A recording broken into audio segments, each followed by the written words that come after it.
Hi, welcome to our channel. This is a series of videos planned with respect to Git. So if you are a new beginner, you are trying to learn DevOps, this is the right place to start. And in this video, we will talk more about what is Git, what is the problems before the introduction of Git, and then what are the services or providers available within the Git.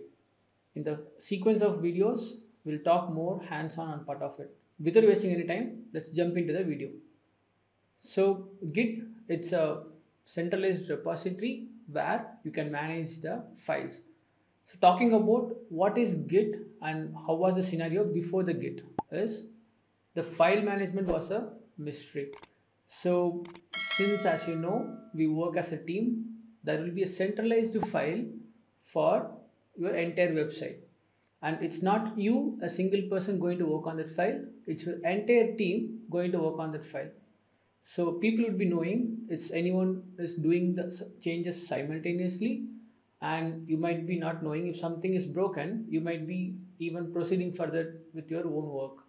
So in that case, the team collaboration might be a huge challenge, plus consolidating all the team's changes, it's a mystery.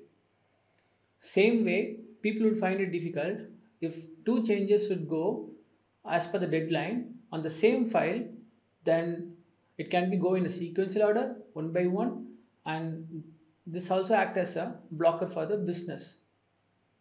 Coming forward in terms of who did it. So let's say if some of your application is broken, and identifying who did the change also is a great tough task.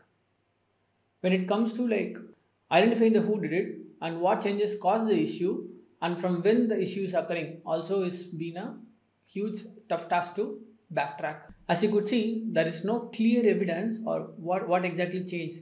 There can be a manual error which would cause the issue for the rollback. So to overcome all these challenges, they have took this thing called Git. So Git is going to be a centralized repository where you will be saving all your application code and then keeping that as a single point of source. All your developers or all your teammates will be working on that file system. So Git also helps us to do the changes in parallel so that there is no conflict. How to do that in parallel, we will be talking more in the upcoming videos. And also it's easy to track who did it, when it did it, and what exact changes been made. Also, it's easy to revert as well. So let's say you perform a change and then you think, oh, something is wrong, then you can easily revert it back.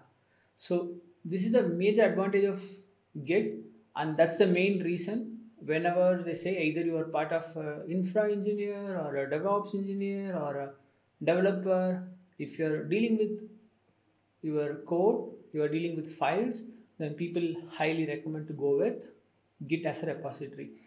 So when it comes that even saying that if there is a fire incident in your office, then do a git commit, push, and then run. It's just a funny saying though. So Git is though it's an generic methodology. There are like multiple providers who offers Git as a service in real world. So we have GitHub, we have GitLab, even other providers like Bitbucket and even cloud providers like AWS offers code commit as a service. So irrespective of what you learn, the commands and the mechanism is going to be similar for all. So for our upcoming lectures, we'll be taking GitHub as a provider, which is free and open for all. And we'll be learning how to right from how to create an account till how to do some advanced changes and real-time use cases over there.